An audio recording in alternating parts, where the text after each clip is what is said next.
So I'm in Revelstoke right now, and I am loving this town. It is so incredibly cute and picturesque.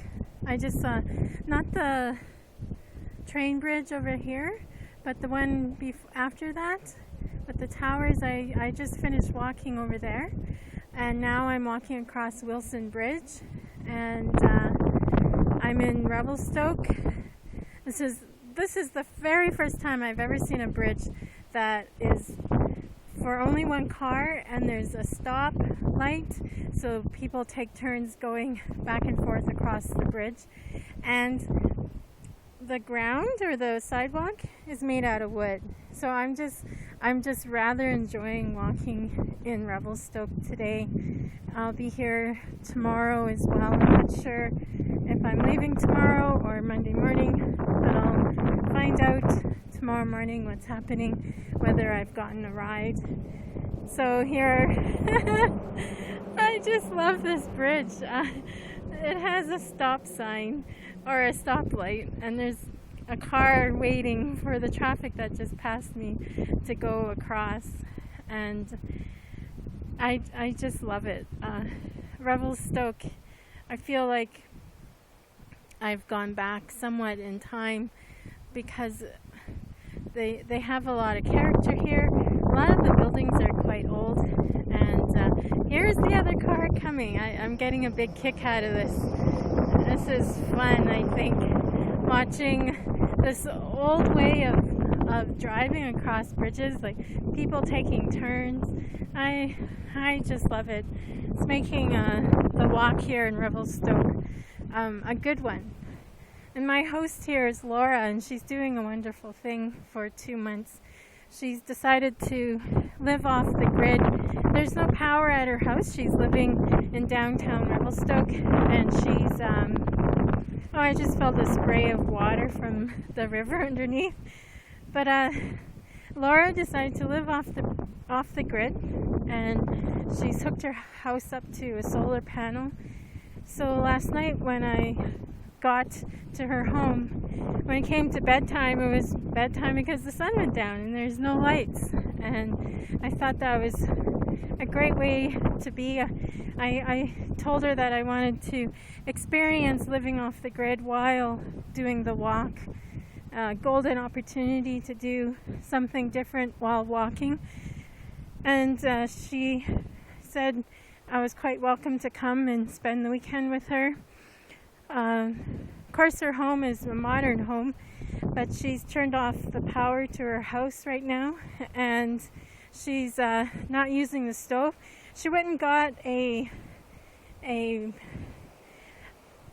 sun stove, which are these metal panels that you put a pot in the middle, and after an hour your meal is cooked, providing it's sunny. If it's not sunny, then we had to eat some cold food. But that was all right.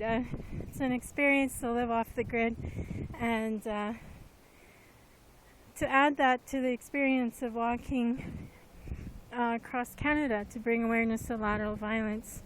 And Laura was a nice support as I was talking with her last night. Oh, more traffic going the other way. And but Laura had said I'm making a statement by not walking on the highway, that a lone Aboriginal woman is not safe in her own country. I'm paraphrasing her. I added on the in her own country because Laura didn't say that, I said it. But she did point out something important that I knew when embarking on this trip, that there's no way that I could walk alone on the highway, because I could possibly end up as one of the murdered and missing women in Canada. I'm well aware of it, even if I'm back home in Victoria walking down the street where I could go missing or murdered, and I don't live a high-risk lifestyle. I live a very safe life, And so that's the danger of being an Aboriginal woman in Canada. Because some of those women who've gone missing and are murdered were well educated, came from good families, and lived a very healthy lifestyle. So I'm not going to be walking down some highway all by myself to make myself a target. I already feel like a target enough as it is. There's some of the towns I walk through, I'm not used to men looking at me like I'm a piece of meat. I'm a plus-size woman, and so certainly men do find me attractive, but in some of the towns I walk through, I felt like a target. I was carrying my little sign and wearing my emergency vest, and the looks I got from the men, I was like, I thought for sure, oh my goodness, might end up dead or raped or go missing. So I actually stopped wearing my emergency vest and carrying my sign. When I'm with people, I carry my sign and wear my vest because I'm not going to be a target. But on the other track, the train track, a nice train is going by. So I've been rather enjoying watching the trains go by here in BC because I was born and raised in Alberta, and when I lived in Alberta, I didn't see trains as much as I did when I was a little girl. So in BC, they're quite active. So I've been quite enjoying watching trains go by while I'm walking. I know I'm doing a hodgepodge of a video talking about various unpleasant topics about how sweet I think Revelstoke is. But here I am walking across the Wilson Bridge, and just bear with me if my video doesn't really have much of a coherency to it. I'm just talking as I walk because I just wanted to document walking across this old bridge, the Wilson Street Bridge in Revelstoke. In all honesty, I didn't think much of Revelstoke in the past, but my time in Revelstoke was very limited, so I didn't see very much. But now that I've been walking around the town, I'm finding it's a very delightful town, and very picturesque. Has historical buildings, also has a nice street festival going on tonight where they're playing beautiful music at 6:30.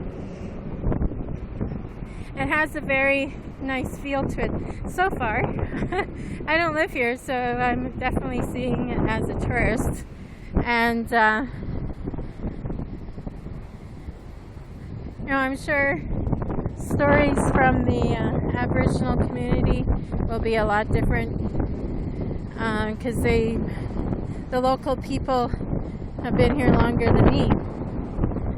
So this is neat, really. This bridge is only designed for one car, so they take turns going back and forth, and it's connected to a two-way road on either side. Oh wow. It makes me think of the high-level bridge in Edmonton, where it is built over 100 years ago, the one in Edmonton, the high-level bridge, and it's in the shape of carriages. So I was just lamenting over the high-level bridge and how I'd love to see that bridge again and walk across it, and how, the other bridge I just walked across, that's on the other side of this train right now, I did not feel safe on that bridge. Oh my goodness, that bridge was moving. And I don't remember the high-level bridge moving while walking across it. But maybe that other bridge I just finished walking across is more sturdier because it sways with movement. I don't know, I'm not an engineer. But I certainly didn't feel safe walking across the bridge. This one I feel safe on, the Wilson Bridge. Probably because there's less traffic and it's not shaking about. So, walking on wood feels awesome underneath my 5-finger shoes. It's a nice texture and it's easy to walk on. It doesn't hurt my feet. I am getting better at walking on other textures and grounds, and because before my feet were pretty sensitive to walking on rocks, even when I used to wear conventional shoes. But my feet are toughening up and I can walk on rocks. Obviously, sharp rocks still hurt, but you know, it's all part of the process of walking in 5-finger shoes. I'll just show you my shoes. Sure, you've seen them before, but yeah, that's my feet. I don't want to lose my camera in the water, but hopefully you'll get to see this video. I just wanted to document walking across the Wilson Bridge and the different experiences I'm having. I am so looking forward to the prairies. I have lived in Victoria for the past 4 years, and once I moved away from the prairies, I was like, oh my goodness, I really didn't expect to get emotional. I really miss the wide open spaces, the big sky, the sun, the thunderbirds, you know, the thunder and lightning. So I'm really looking forward to walking to where the bones of my ancestors lay. Elders in Victoria have said that to me. They said, Isabel, from time to time you need to return to where the bones of your ancestors lay. I thought that was very beautiful.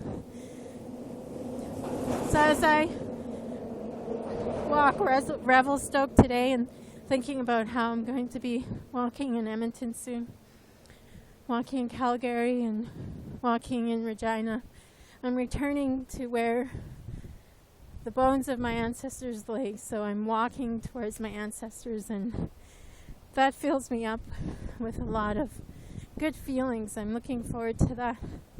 It'd be nice to recharge and to be amongst other Cree people, and I just love my people. I love all Indigenous people, but I will always love the Cree people a lot, and the Anishinaabe as well. My people will always have a special place in my heart. So I'm all emotional right now, but I am so looking forward to walking in the prairies, even if it's just in the urban centers, just so I can experience home again. And what I love about this walk is that the more people I meet and the more places I go, the more it just seems like home. So BC feels like home to me too. And the more I travel, because most of my traveling has been within Canada, so most of all that makes my experience here in Canada feel like home to me, the whole country.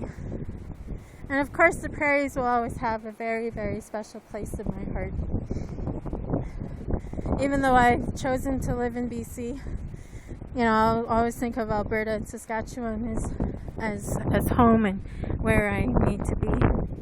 So I'm looking forward to that. So, hello, hi. So some more people. Not sure if they're locals or if they're tourists, but it's nice to be here in Revelstoke. And I'm so looking forward to coming to Alberta, Saskatchewan, Manitoba. Those provinces are just going to be awesome. It'll be so nice to hear Cree again and to see my people. That'll be awesome. So, I'm almost at the end of the Wilson Street Bridge, but I hope to bring lateral love back to the people, because at one time we were all like that, gave love to everyone. So I guess this is my love walk. Love for the land, and love for all Indigenous people, and love for our cultures and our different ways of being. So thank you for listening to the video, and I hope to hear from you. You can email me at Miyo-wîcêhtowin@gmail.com, or you can go to the Miyo-wîcêhtowin community page or event page and leave a remark there. And Miyo-wîcêhtowin is spelled Miyo-wîcêhtowin,